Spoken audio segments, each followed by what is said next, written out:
Paul Blatchett in his broadcast, talking to Lou Manfredini. And Lou is, we've spoken many times, and this is a great time, being right a little bit after spring, people getting ready to do some work in their yards and in their houses, whatever.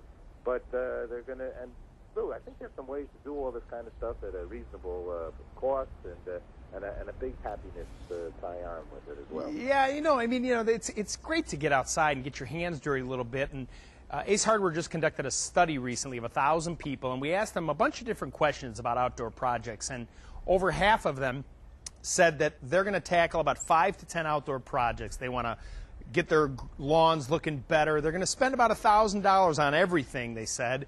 They want to plant flower gardens. Vegetable gardens are making a comeback. A lot of people said they were going to plant trees, too. Okay. Well, let's start with a vegetable garden, because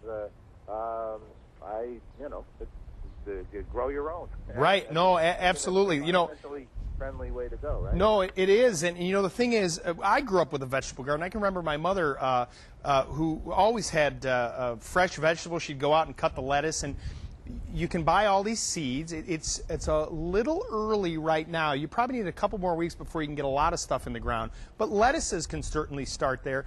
And one of the big pushes now is eco-friendly materials for fertilizing. Chemicals that are out there are good. They're completely safe. But a lot of people are being more environmentally conscious. There's a product I really like called Milorganite that you can use in the garden. And it's a natural product that is a recycled product from Milwaukee County sewage. And it's perfect for the garden and the lawn also. And as long as you water on a regular basis, you allow the plant material wherever you're going to plant it to spread out and fill out. And then, of course, probably do some kind of fencing around it to keep the rabbits away. You can have a lush vegetable garden where you're cutting and serving and eating the stuff that you grew in your own yard. How do you start off? I mean, you make a plan, you write it down, you measure out the amount of area. Yep, you measure out. Soil. You do all of that. That's all terrific advice. I'm going to have you on this end of the camera. But that's terrific advice. And the thing you got to remember, too, with a lot of these plants, you'll read on the packages if you're doing seeds or, if you're buying tomato plants, they'll give you the separation of how much space you need. And that's important for a couple of reasons. One is you want to allow the roots to be able to spread out to gain as much nutrients as possible to give you really good tasting vegetables. And the other one is you don't want the plants to overtake each other so that they have room to get as much sunlight and absorb as much moisture as possible, whether you're watering or it's just taking it from the sky. Let's talk about seeds, because I just planted some cilantro and basil, and I did it in pots at this point. Okay. Now, and to be honest, I didn't even read the directions. I put them in water for a little while. Okay. And you're the guy I'm worried about. Nobody reads the instructions. Well, I usually do. This was one of those days. Right. Actually, they were donated to me by, I was at the Riverside Park here in New York, and we have some beautiful gardens and groups, and somebody had some seeds from last year. Oh, nice. Our seeds last for a year. They said they wrapped them well, but what do you think? Yeah, about 12, it really all depends on how they're stored for, but usually about 12 months, maybe 18 months max, because sometimes they get too much moisture or they dry out. It really depends both ways.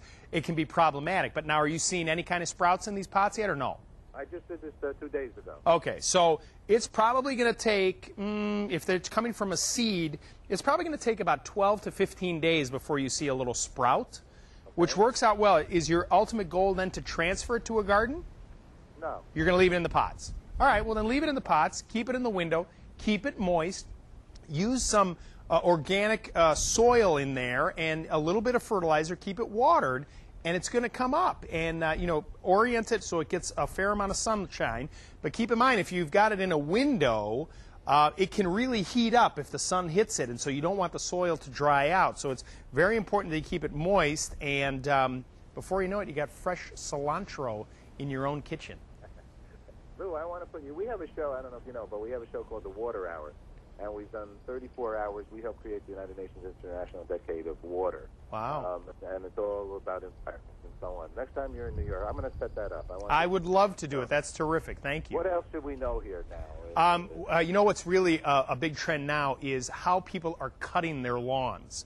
This is something that's a huge trend. You remember the classic rotary reel mowers that are still available, and they're human-powered, which is terrific, right? There's no byproduct other than your sweat as you're pushing the thing. But now, more and more manufacturers are coming out with cordless lawnmowers, just like cordless drills. They have batteries inside them. You plug them in, they charge up. They'll run for about 45 minutes, and they use zero fuel, zero emission, and they do a terrific job cutting the lawn. I think it's great, and I guess what you're saying here, in essence, is the safety factor, right? Oh, sure. I mean, you know what? You think about even kids. I have a teenager. He cuts the lawn, and I've always been nervous about gas-powered lawnmowers. They've got all the safety features, and they never have to worry about the fuel. They're easier to use, and I really just think they're terrific for the environment. And there's so many different manufacturers jumping on board. And gosh, with the price of gas now, you know what? You never have to fill them up with anything. Dad wouldn't hardly let me even mow the lawn because he thought I'd be a hazard to them. Right, right. And in essence, it was, I think, because it was concerning, right. kind of a thing to do. Sure, absolutely, absolutely. So it's great. There's a lot. I've got a lot more tips too at the acehardware.com website. So if people want more information or they want to ask me a question, they can reach me there. Okay. Ace has about how many stores in the country? You know, 4,600 stores in the United States and in 70 countries. Right, right. Yeah. When did it start? You know some history on the company? Ace Hardware is over 85 years old. So it was a cooperative. It's all a bunch of independent retailers across the country, and we like to pride ourselves in saying that everybody in the United States, on average, people live about 5 miles away from an Ace Hardware store. Wow, that's great news. Yeah, isn't that great? I think it's fantastic, Lou, and you're a great representative for the company. So I'm going to get back to you. We want to get you more involved. Thank you very much. Thank you. Always a pleasure. Thanks. Bye-bye. Bye-bye.